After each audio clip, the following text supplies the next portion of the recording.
നമസ്കാരം, ന്യൂസ് 18 എക്സ്പ്രസിലേക്ക് സ്വാഗതം. കർഷകരുമായി കേന്ദ്ര സർക്കാർ നടത്തിയ ചർച്ച വീണ്ടും പരാജയം. പരിഹാരമാകാതെ പിരിയുന്നത് 11ാം വട്ടം. അടുത്ത വട്ട ചർച്ചയുടെ തീയതി പ്രഖ്യാപിച്ചിട്ടില്ല.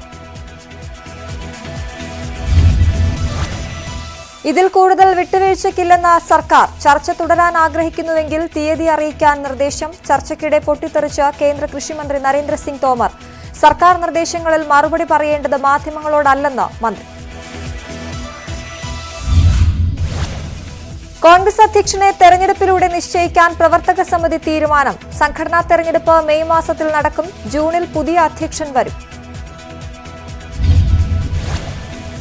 തിരുത്തൽവാദമുയർത്തിയ നേതാക്കൾക്ക് കോൺഗ്രസ് പ്രവർത്തക സമിതിയിൽ വിമർശനം. എതിർശബ്ദം പാർട്ടിയെ ദുർബലപ്പെടുത്തുന്നുവെന്ന ഒരു വിഭാഗം നേതാക്കൾ. ശൈലി മാറണമെന്ന് തിരുത്തൽവാദികളായ നേതാക്കൾ. പരാതി പരിഹാരത്തിനായി മന്ത്രിമാർ ജില്ലകളിലേക്ക്. ഫെബ്രുവരി 1 മുതൽ 18 വരെ സാന്ത്വന സ്പർശം എന്ന പേരിൽ സന്ദർശനം. ഒരുക്കങ്ങൾ നടത്താൻ ജില്ലാ കളക്ടർമാർക്ക് മുഖ്യമന്ത്രിയുടെ നിർദ്ദേശം.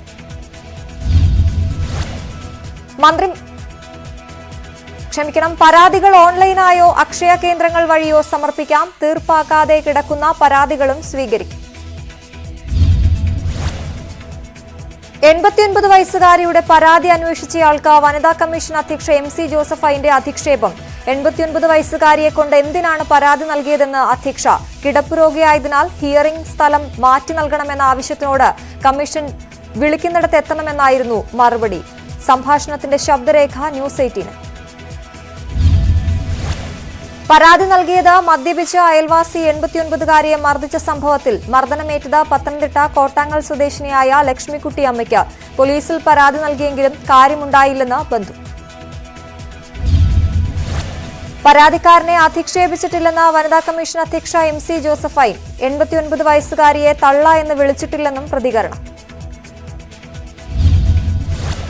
കേരളത്തിന്റെ ദുർബലമായ സാമ്പത്തിക അടിത്തറയുടെ പൊളിച്ചെഴുത്ത് വേണമെന്ന് ധനമന്ത്രി തോമസ് ഐസക്. അതിന് ഭീമമായ ചെലവ് വേണ്ടിവരും. വിചാരിച്ചതിനേക്കാൾ കൂടുതൽ സമയമെടുത്തെങ്കിലും കിഫ്ബി അതിന് ഉത്തരം നൽകിയെന്നും ധനബിൽ ചർച്ചയ്ക്ക് മറുപടി പറയുമ്പോൾ ഐസക്. CAG റിപ്പോർട്ടിനെതിരായ പ്രമേയം പാസാക്കി നിയമസഭ. മുഖ്യമന്ത്രി അവതരിപ്പിച്ച പ്രമേയം പ്രതിപക്ഷത്തിന്റെ എതിർപ്പിനിടെ ശബ്ദ വോട്ടോടെയാണ് പാസാക്കിയത്. കിഫ്ബിക്കെതിരായ CAG റിപ്പോർട്ടിലെ പരാമർശങ്ങൾ സഭ നിരാകരിച്ചു. ക്രമപ്രകാരമല്ലാത്ത റിപ്പോർട്ട് നിരാകരിക്കുന്നത് സഭയുടെ അവകാശമെന്ന് സ്പീക്കർ. സഭ നിരാകരിച്ച ഭാഗങ്ങൾ ഒഴിവാക്കിയുള്ള റിപ്പോർട്ട് PSC പരിഗണിക്കും. ഏത് റിപ്പോർട്ട് PSCക്ക് വിടണമെന്ന് പരിശോധിച്ച് പറയുമെന്നും സ്പീക്കർ. ഓഡിറ്റ് നടത്തുന്നതിനുള്ള നിയമവും ചട്ടങ്ങളും CAG മറികടന്നുവെന്ന പ്രമേയം അവതരിപ്പിച്ച് മുഖ്യമന്ത്രി. ഇത് ബോധപൂർവമാണ്. കരട് റിപ്പോർട്ടിലില്ലാത്ത ഭാഗങ്ങൾ അന്തിമ റിപ്പോർട്ടിൽ ഉൾപ്പെടുത്തി. സ്വാഭാവിക നീതി ലംഘിച്ചുവെന്നും CAG റിപ്പോർട്ടിന്റെ അടിത്തറ തന്നെ ഇളകിയെന്നും മുഖ്യമന്ത്രി. സർക്കാരിന്റെ ജനാധിപത്യ വിരുദ്ധമായ നടപടിയെ അനുകൂലിക്കാൻ കഴിയില്ല എന്ന പ്രതിപക്ഷ നേതാവ് രമേശ് ചെന്നിത്തല. ഭരണപക്ഷം പറയുന്നത് കേട്ടാൽ CAG RSSന്റെ പോഷക സംഘടനയായി തോന്നുമെന്നും രമേശ് ചെന്നിത്തല.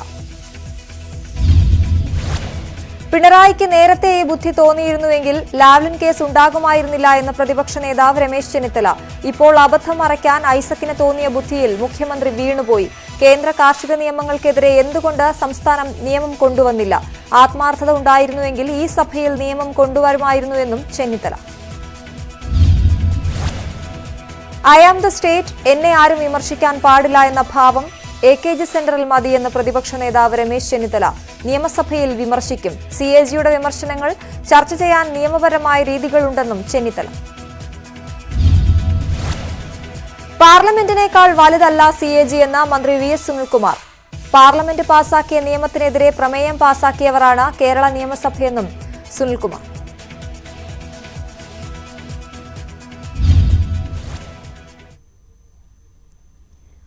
തിരുവല്ല പെരുന്തുരുത്തിയിൽ KSRTC ബസ് കടയിലേക്ക് ഇടിച്ചു കയറി 2 പേർ മരിച്ചു. 18 പേർക്ക് പരിക്കേറ്റു.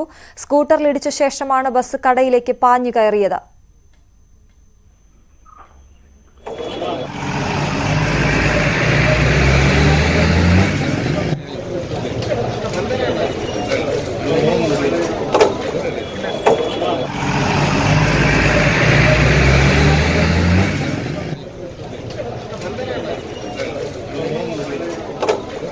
കൂടുതൽ വിവരങ്ങളുമായി ശശി നാരായണൻ ചേരുന്നു. ശശി, ദൃശ്യങ്ങളിൽ നിന്ന് വ്യക്തമാണ് വലിയൊരു അപകടമാണ് നടന്നിരിക്കുന്നത്. എന്താണ് സംഭവിച്ചത്? 4 മണിയോടുകൂടി ഇത്തരം ഒരു അപകടം നടന്നത്. കോട്ടയത്ത് നിന്നും പത്തനംതിട്ടയ്ക്ക് വരുന്ന KSRTC ബസ്സാണ് മുന്നേ പോയ അതിന്റെ ബസ്സിന് മുന്നിൽ കൂടി സ്കൂട്ടറിന് മുറികിടക്കുന്നതിനിടയിലാണ് ഇത് നിയന്ത്രണം വിട്ട് സമീപത്തെ ഒരു കടയിൽ ഇടിച്ചു കയറിയത്. 2 പേർ ഈ അപകടത്തിൽ ഇപ്പോൾ മരിച്ചു എന്നാണ് നമുക്ക് ലഭിക്കുന്ന വിവരം. 20 പേർക്ക് ഗുരുതരമായി ആദ്യം പരിക്കേറ്റിരുന്നു. ഇതിൽ 2 പേരുടെ നില ഗുരുതരമായിരുന്നു. ഈ 2 പേരാണ് ഇപ്പോൾ മരിച്ചതായി അറിയപ്പെടുന്ന വിവരം. ഒരു യുവാവും ഒരു യുവതിയുമാണ് ഇപ്പോൾ മരണപ്പെട്ടിരിക്കുന്നത്. എന്തായാലും ഈ സ്കൂട്ടർ യാത്രക്കാരെ മറികടക്കുന്നതിലാണ് ബസ് നിയന്ത്രണം വിട്ട് ഇത്തരത്തിൽ ഒരു അപകടം ഉണ്ടായിരിക്കുന്നത്. ഈ രക്ഷാപ്രവർത്തനങ്ങളൊക്കെ ഫയർഫോഴ്സും നാട്ടുകാരുടെ നേതൃത്വത്തിൽ നടത്തിയ ശേഷമാണ് ഈ ആളുകളെ രക്ഷപ്പെടുത്തി ആശുപത്രിയിലേക്ക് മാറ്റിയത്. വൈകിട്ട് 4:15 കൂടിയാണ് ഇത്തരത്തിലൊരു സംഭവം തിരുവല്ല പെരുന്തുരുത്തിയിൽ ഒരു അപകടം നടത്തിക്കുന്നത്. ഈ കൂടുതൽ വിവരങ്ങൾ ഇനി നമുക്ക് ലഭിക്കാൻ ഇരിക്കുന്നുള്ളൂ. എന്തായാലും പോലീസിൽ നിന്നും വിവരങ്ങൾ ലഭിച്ചെങ്കിൽ മാത്രമേ കൂടുതൽ വിവരങ്ങൾ നമുക്ക് കൃത്യമായി പറയാൻ കഴിയൂ. എന്തായാലും 18 പേരെയും ആശുപത്രിയിൽ പ്രവേശിപ്പിച്ചിരിക്കുന്നു. ഗുരുതരമായ പരിക്കേറ്റ 2 പേരാണ് ഇപ്പോൾ മരണപ്പെട്ടിരിക്കുന്നത്. സ്കൂട്ടർ യാത്രക്കാരാണെന്നുള്ള കാര്യത്തിൽ വ്യക്തത ഇതുവരെ വന്നിട്ടില്ല. എന്തായാലും പോലീസ് ഇക്കാര്യത്തിൽ ഒരു സ്വീകരണം നടത്തിയിട്ടില്ല. ശേഷമായിരിക്കും നമുക്ക് ഇക്കാര്യത്തിൽ ഒരു പൂർണ്ണമായ വിവരം ലഭിക്കുകയുള്ളൂ. വൈകിട്ട് 4:15 കൂടിയാണ് ഇത്തരത്തിൽ ഒരു അപകടം നടന്നത്. പത്തനംതിട്ടയ്ക്ക് വന്ന KSRTC ബസ്സാണ് അപകടത്തിൽപ്പെട്ടത്. തിരുവല്ല പെരുന്തുരുത്തിയിൽ KSRTC ബസ് കടയിലേക്ക് ഇടിച്ചു കയറി 2 പേർ മരിച്ചു എന്ന വളരെ ദുഃഖകരമായ വാർത്തയാണ് ഇപ്പോൾ പുറത്തുവരുന്നത്. 18 പേർക്ക് അപകടത്തിൽ പരിക്കേറ്റിട്ടുണ്ട്. സ്കൂട്ടറിൽ ഇടിച്ച ശേഷമാണ് ബസ് കടയിലേക്ക് പാഞ്ഞു കയറിയത്. ശശിനാരായണനാണ് അവിടെ നിന്ന് വിവരങ്ങൾ നൽകിയത്.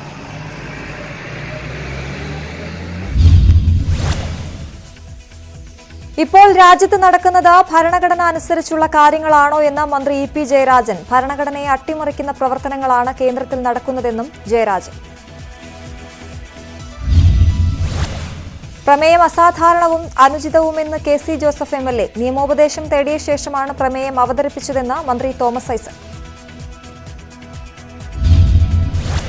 CAG റിപ്പോർട്ടിലെ കിഫ്ബി പരാമർശം നിരാകരിക്കണമെന്ന ആവശ്യം വിചിത്രമെന്ന് VD സതീശൻ. അതിന് എന്ത് അധികാരമാണ് നിയമസഭയ്ക്കുള്ളത്? വിഷയം PSC ചർച്ച ചെയ്യണം.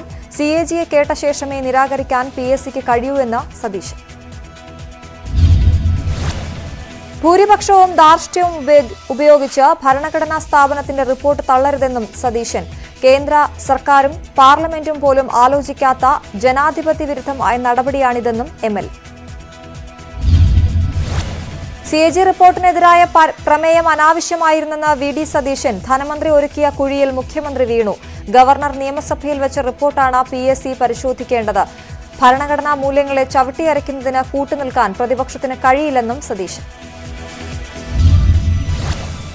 ഏത് ചട്ടത്തിന്റെ അടിസ്ഥാനത്തിലാണ് CAGയുടെ പരാമർശമെന്ന് വീണ ജോർജ്.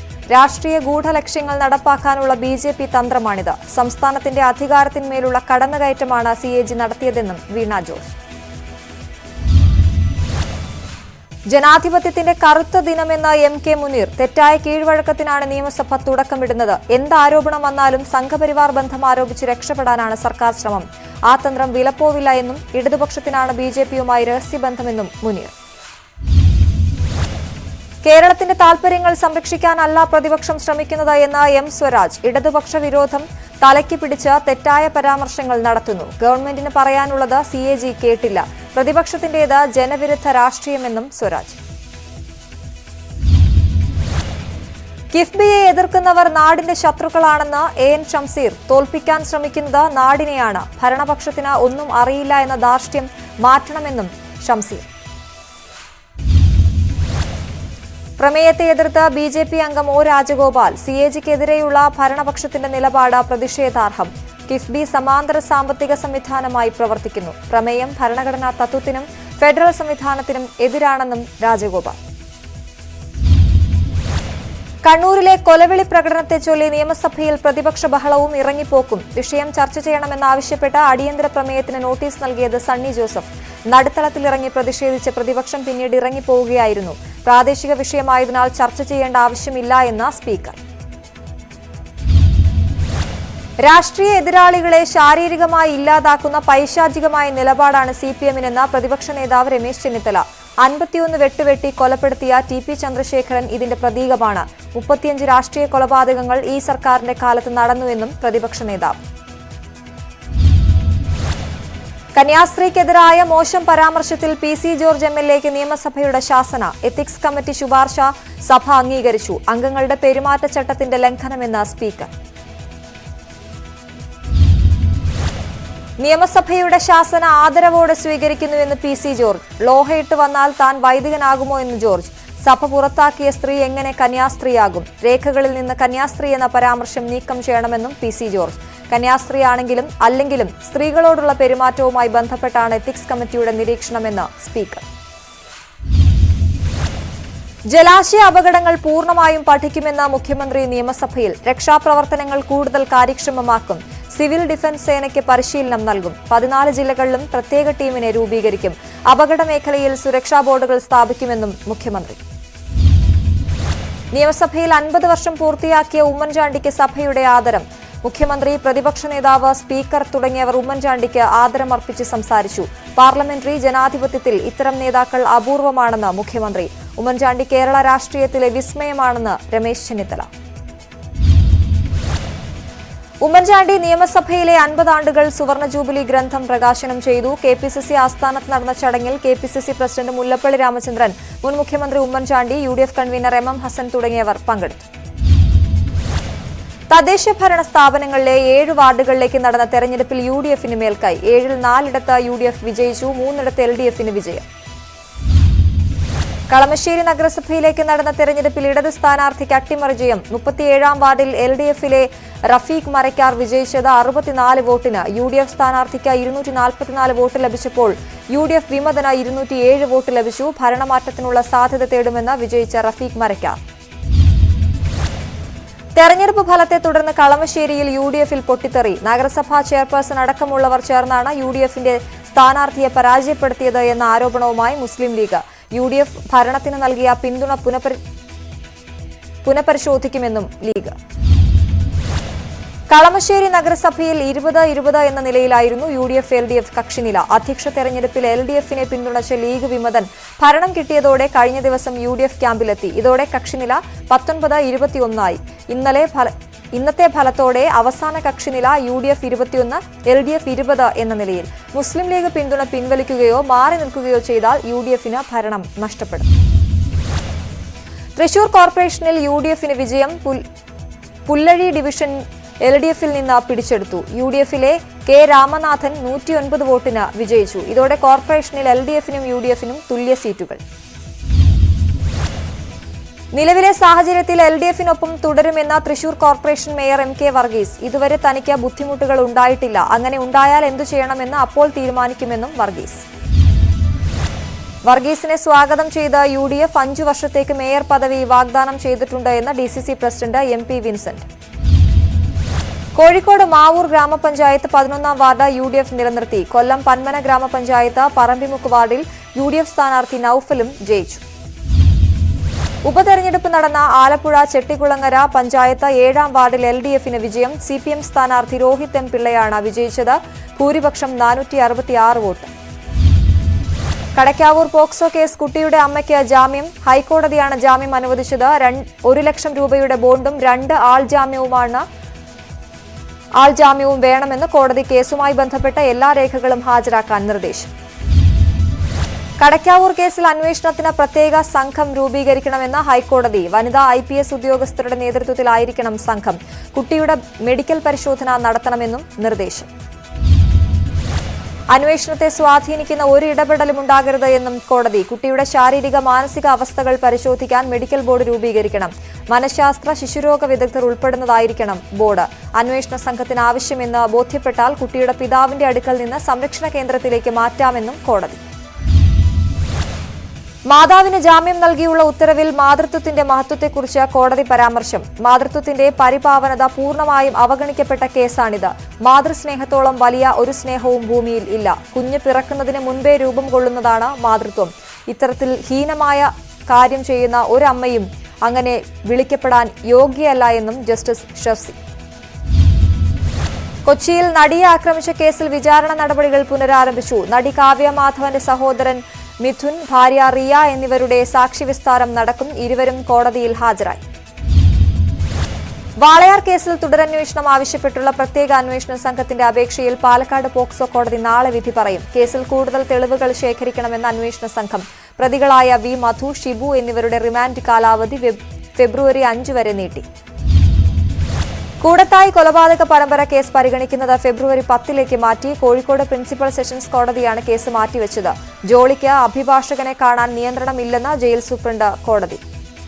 തെരഞ്ഞെടുപ്പ് മുന്നൊരുക്കങ്ങൾക്ക് തുടക്കം കുറിക്കാൻ AICC നിരീക്ഷണ സംഘം ഇന്ന് കേരളത്തിൽ. ഘടകകക്ഷി നേതാക്കളുമായി കൂടിക്കാഴ്ച നടത്തും. അടിയന്തര പരിഹാരം കാണേണ്ട തർക്ക വിഷയങ്ങൾ, തെരഞ്ഞെടുപ്പ് മുന്നൊരുക്കങ്ങൾ തുടങ്ങിയവയിൽ വിശദ ചർച്ച. നാളെ രാവിലെ KPCC ആസ്ഥാനത്തെത്തുന്ന സംഘം തെരഞ്ഞെടുപ്പ് സമിതി യോഗത്തിൽ പങ്കെടുക്കും. പിന്നീട് KPCC നേതൃയോഗത്തിലും ഇവരുണ്ടാകും. സീനിയർ നേതാക്കളുമായി കൂടിയാലോചനകൾക്ക് ശേഷം വൈകിട്ട് മടങ്ങും. സമുദായ നേതാക്കളെയും മറ്റ് പ്രമുഖരെയും നേരിട്ട് കാണാൻ കേന്ദ്ര സംഘത്തിന്റെ ശ്രമം. ഇടഞ്ഞു നിൽക്കുന്ന KV തോമസിനെ അനുനയിപ്പിക്കാനുള്ള ശ്രമങ്ങളും തുടരുന്നു. കേന്ദ്ര നിരീക്ഷണ സംഘം എത്തുമ്പോൾ KPCC ആസ്ഥാനത്തെത്താൻ KV തോമസിന് ക്ഷണം. KV തോമസിനെ അനുനയിപ്പിക്കാൻ കോൺഗ്രസിൽ തിരക്കിട്ട നീക്കം. KV തോമസുമായി ബന്ധപ്പെട്ട മുതിർന്ന നേതാക്കൾ കടുത്ത നിലപാടുകൾ സ്വീകരിക്കരുതെന്ന് ആവശ്യപ്പെട്ട് AK ആന്റണിയും ഉമ്മൻചാണ്ടിയും പാർട്ടിയോട് കൂറ് വ്യക്തമാക്കിയാൽ KV തോമസ് ഉന്നയിക്കുന്ന വിഷയങ്ങളിൽ ചർച്ചയും പരിഹാരവുമെന്ന് AK ആന്റണി. കൂട്ടായ നേതൃത്വമാണ് തെരഞ്ഞെടുപ്പിനെ നേരിടാൻ പോകുന്നതെന്ന് KPCC പ്രസിഡന്റ് മുല്ലപ്പള്ളി രാമചന്ദ്രൻ. തെരഞ്ഞെടുപ്പിന് ശേഷം ആരു നയിക്കണമെന്ന് ഹൈക്കമാൻഡ് പിന്നീട് തീരുമാനിക്കും. മറ്റു വാർത്തകൾ അടിസ്ഥാനരഹിതമാണ്. ഉമ്മൻചാണ്ടിയും ചെന്നിത്തലയും എവിടെ മത്സരിക്കണമെന്ന് പോലും പാർട്ടി തീരുമാനിച്ചിട്ടില്ലെന്ന് മുല്ലപ്പള്ളി.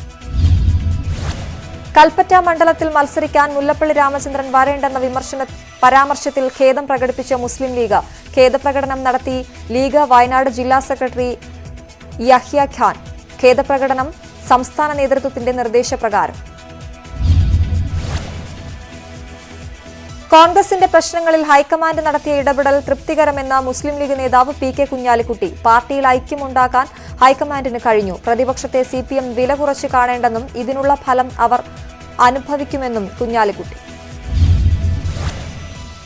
ഉമ്മൻചാണ്ടിയുടെ കാലത്തുണ്ടായ വികസനങ്ങളുടെ തുടർച്ച പ്രകടന പത്രികയിൽ ഉണ്ടാകുമെന്ന് PK കുഞ്ഞാലിക്കുട്ടി. പ്രവാസികളുടെ കാര്യത്തിന് പ്രകടന പത്രികയിൽ മുൻഗണന ഉണ്ടാകും. കൂടുതൽ തൊഴിലവസരങ്ങൾ സൃഷ്ടിക്കുമെന്നും കുഞ്ഞാലിക്കുട്ടി. 30 നിയമസഭാ മണ്ഡലങ്ങളിൽ തെരഞ്ഞെടുപ്പ് പ്രവർത്തനങ്ങൾ തുടങ്ങാൻ യൂത്ത് ലീഗ്. കഴിഞ്ഞ തവണ മത്സരിച്ച മണ്ഡലങ്ങൾക്ക് പുറമെ 7 മണ്ഡലങ്ങളിൽ പ്രവർത്തനത്തിനിറങ്ങാൻ തീരുമാനം. ലീഗ് ആശീർവാദത്തോടെയാണ് യൂത്ത് ലീഗ് നീക്കം.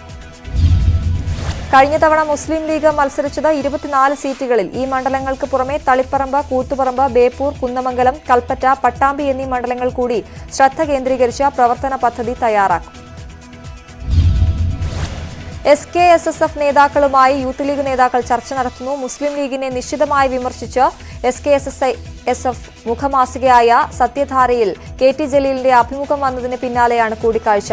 മുനവർ അലി ശിഹാബ് തങ്ങൾ, PK ഫിറോസ്, നജീബ് കാന്തപുരം തുടങ്ങിയവർ ചർച്ചയിൽ. കൊല്ലം മണ്ഡലത്തിൽ മത്സരിക്കാനുള്ള താൽപര്യം തുറന്നു പറഞ്ഞ് DCC president Bindu Krishna. Party പറഞ്ഞാൽ സ്ഥാനാർത്ഥിയാകുമെന്ന് കണ്ടായിരുന്നു തനിക്കെതിരെ പോസ്റ്റർ പ്രചാരണം. RSP കൊല്ലം സീറ്റ് ചോദിക്കുമെന്ന് കരുതുന്നില്ല. മത്സരിക്കേണ്ട സാഹചര്യമുണ്ടായാൽ DCC അധ്യക്ഷ സ്ഥാനം ഒഴിയേണ്ടി വരുമെന്നും ബിന്ദു കൃഷ്ണ ന്യൂസ് 18നോട്. കൂടുതൽ വനിതകൾക്ക് നിയമസഭയിൽ കോൺഗ്രസ് സീറ്റ് നൽകണമെന്ന് ഷാനിമോൾ ഉസ്മാൻ ന്യൂസ് 18നോട്. പ്രതിപക്ഷത്തെ ഏക വനിതാ അംഗമെന്ന് പറയുമ്പോൾ അഭിമാനം ഒട്ടും തോന്നുന്നില്ലെന്നും അരൂർ MLA. കാസർഗോഡ് 6 വയസ്സുകാരിക്ക് മദ്യലഹരിയിൽ രക്ഷിതാക്കളുടെ ക്രൂരമർദ്ദനം. ചിറ്റാരിക്കാൽ പോലീസ് സ്റ്റേഷൻ പരിധിയിലെ വെസ്റ്റ് എളേരി പറമ്പിലാണ് സംഭവം. കുട്ടിയെ മർദ്ദിക്കുകയും മുഖത്ത് കാന്താരി തേക്കുകയും ചെയ്തു എന്ന് പരാതി. കുട്ടിയെ സുരക്ഷിത കേന്ദ്രത്തിലേക്ക് മാറ്റി. വയനാട് അമ്പലവയലിൽ കെട്ടിട നിർമ്മാണത്തിനിടെ മണ്ണിടിഞ്ഞ് തൊഴിലാളി മരിച്ചു. അമ്പലവയൽ പാമ്പള രാധാകൃഷ്ണനാണ് മരിച്ചത്. രാവിലെ 11:30 അപകടം. മുത്തൂറ്റ് ഫിനാൻസിന്റെ ഹൊസൂർ ബ്രാഞ്ചിൽ വൻ കവർച്ച. 7 കോടി രൂപ വില മതിക്കുന്ന സ്വർണം കവർന്നു. തോക്കു ചൂണ്ടിയാണ് കവർച്ച നടന്നത്. കർണാടക തമിഴ്നാട് അതിർത്തി പട്ടണമാണ് ഹൊസൂർ. കർണാടകയിലെ ശിവമോഗയിൽ ട്രക്കിൽ കൊണ്ടുവന്ന സ്ഫോടക വസ്തുക്കൾ പൊട്ടിത്തെറിച്ച് നിരവധി മരണം. 7 പേർ മരിച്ചതായി ഔദ്യോഗികമായി സ്ഥിരീകരിച്ചു. 8 പേർ കൂടി മരിച്ചതായാണ് റിപ്പോർട്ടുകൾ. റെയിൽവേ ക്രഷർ യൂണിറ്റിലേക്ക് കൊണ്ടുവന്ന സ്ഫോടക വസ്തുക്കളാണ് ഇന്നലെ രാത്രി പൊട്ടിത്തെറിച്ചത്. ശിവമോഗയിലെ സ്ഫോടനത്തിൽ ക്വാറി ഉടമയും സ്ഫോടക വസ്തു വിൽപ്പനക്കാരനും അറസ്റ്റിൽ. ക്വാറി ഉടമയുടെ ഭാഗത്തു നിന്നും കുറ്റകരമായ അനാസ്ഥയുണ്ടായി എന്ന് കർണാടക ആഭ്യന്തരമന്ത്രി ബസവരാജ് ബൊമ്മെ വലിയ അളവിൽ സ്ഫോടക വസ്തുക്കൾ ക്വാറിയിലുണ്ടായിരുന്നുവെന്നും മന്ത്രി. ശിവമോഗ അബലഗരെ താലൂക്കിൽ ഹുനസോഡു ഗ്രാമത്തിലായിരുന്നു സംഭവം. സമീപ ജില്ലകളായ ചിക്കമംഗളൂരുവിലും ഉത്തര കന്നഡയിലും വൻ സ്ഫോടന ശബ്ദം കേട്ടതായി നാട്ടുകാർ. ഭൂകമ്പമാണെന്ന് തെറ്റിദ്ധരിച്ച് ആളുകൾ വീടുകളിൽ നിന്ന് ഇറങ്ങിയോടി. സ്ഫോടനം നടന്നതിന്റെ 1/2 കിലോമീറ്റർ ചുറ്റളവിലെ വീടുകൾക്കും റോഡുകൾക്കും സാരമായ കേടുപാടുകൾ സംഭവിച്ചു. മരിച്ചവരെല്ലാം ബീഹാർ സ്വദേശികളായ തൊഴിലാളികളാണെന്ന് വിവരം. ശരീരാവശിഷ്ടങ്ങൾ പൂർണ്ണമായി കണ്ടെടുക്കാൻ കഴിഞ്ഞിട്ടില്ല. ലോറിയിൽ 50-ലധികം ജലാറ്റിൻ സ്റ്റിക്കുകൾ ഉണ്ടായിരുന്നതായി സൂചന. ദുരന്തത്തിൽ അനുശോചിച്ച് പ്രധാനമന്ത്രി നരേന്ദ്രമോദി. ഡൽഹി ITOയിലെ എഞ്ചിനീയറിംഗ് ഭവനിൽ തീപിടുത്തം. രാവിലെ 8:30ഓടെയാണ് തീ പടർന്നത്. 12 ഫയർ എഞ്ചിനുകളെത്തി തീയണച്ചു. ആളപായമില്ല. രണ്ടാമത്തെ നിലയിലാണ് തീപിടുത്തമുണ്ടായത്. മീറ്റർ ബോർഡിലുണ്ടായ ഷോർട്ട് സർക്യൂട്ടിനെ തുടർന്ന് തീ പടർന്നതാണെന്ന് പ്രാഥമിക വിവരം. ഫേസ്ബുക്ക് ഡാറ്റ ചോർച്ചയിൽ കേംബ്രിഡ്ജ് അനലിറ്റിക്കെതിരെ കേസെടുത്ത CBI. കേസ് ഇന്ത്യയിലെ 5,60,000-ഓളം ഫേസ്ബുക്ക് ഉപയോക്താക്കളുടെ വിവരങ്ങൾ അനധികൃതമായി ചോർത്തിയെന്ന ആരോപണത്തിന്മേൽ. UK ആസ്ഥാനമായ കേംബ്രിഡ്ജ് അനലിറ്റിക്ക് പുറമെ ഗ്ലോബൽ സയൻസ് റിസർച്ച് എന്ന കമ്പനിക്കെതിരെയും കേസെടുത്തു. രാജ്യത്ത് കോവിഡ് വ്യാപനം കുറയുന്നു. 24 മണിക്കൂറിനിടെ രോഗം സ്ഥിരീകരിച്ചത് 14,545 പേർക്ക്. ഇന്നലെ മരിച്ചത് 163 പേർ. രാജ്യത്ത് കോവിഡ് വാക്സിൻ സ്വീകരിച്ചവരുടെ എണ്ണം 10 ലക്ഷം കടന്നു. ഇതുവരെ 10,43,534 പേർ വാക്സിൻ സ്വീകരിച്ചതായി ആരോഗ്യ മന്ത്രാലയം. ജയസൂര്യ നായകനായ വെള്ളം തിയേറ്ററുകളിൽ. പ്രജേഷ് സെൻ സംവിധാനം ചെയ്ത ജയസൂര്യ നായകനായ ചിത്രം തിയേറ്ററുകൾ തുറന്ന ശേഷം എത്തുന്ന ആദ്യ മലയാള റിലീസാണ്. മദ്യപാനിയായ ഒരാളുടെ ജീവിതമാണ് ചിത്രം പറയുന്നത്. സംയുക്ത മേനോൻ, സിദ്ദിഖ്, ഇന്ദ്രൻസ്, ബൈജു തുടങ്ങിയവരാണ് പ്രധാന വേഷങ്ങളിലെത്തുന്നത്. കോപ്പ ഡെൽറേയിലെ പ്രീ ക്വാർട്ടർ പോരാട്ടത്തിൽ ബാഴ്സയ്ക്ക് ജയം. എതിരില്ലാത്ത 2 ഗോളിന് കോർനെല്ലയെ പരാജയപ്പെടുത്തി. ഗോൾ അടിച്ചത് ഉസ്മാൻ ഡെംബലെ, മാർട്ടിൻ ബ്രത്വെയ്റ്റ് എന്നിവർ. മാഞ്ചസ്റ്റർ താരം സെർജിയോ അഗ്യൂറോയ്ക്ക് കോവിഡ് പോസിറ്റീവായ വിവരം ആരാധകരെ അറിയിച്ചത് താരം. തനിക്ക് രോഗലക്ഷണങ്ങൾ ഉണ്ടെങ്കിലും ആരോഗ്യസ്ഥിതി തൃപ്തികരമാണെന്ന് അഗ്യൂറോ. തുടർച്ചയായി 3 ദിവസം ഉയർന്ന സ്വർണ്ണവില താഴ്ന്നു. പവന് 120 രൂപ കുറഞ്ഞ് 36,880 രൂപ. ഗ്രാമിന് 15 രൂപ കുറഞ്ഞ് 4,610 രൂപ. സംസ്ഥാനത്ത് ഇന്ധന വില പുതിയ റെക്കോർഡിൽ. പെട്രോളിനും ഡീസലിനും 25 പൈസ വീതം കൂട്ടി. ഇന്ധനവില കൂട്ടുന്നത് ഈ മാസം 5ാം തവണ. 5 തവണയായി പെട്രോളിന് 1 രൂപ 51 പൈസ കൂട്ടി.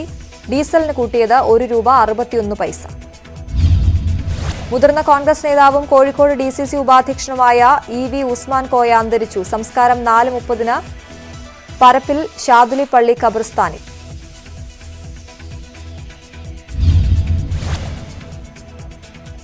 Harpic news 18 mission Bani campaign വലിയൊരു നാഴികക്കല്ല് പിന്നിടുകയാണ്. ജനുവരി 26 നടത്താനിരിക്കുന്ന വാട്ടർത്തോണിന് വലിയ പിന്തുണയാണ് ലഭിക്കുന്നത്.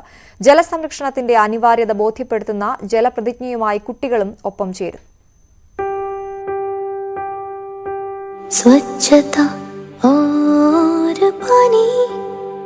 We pledge to use water mindfully every time, every day and encourage others to do the same.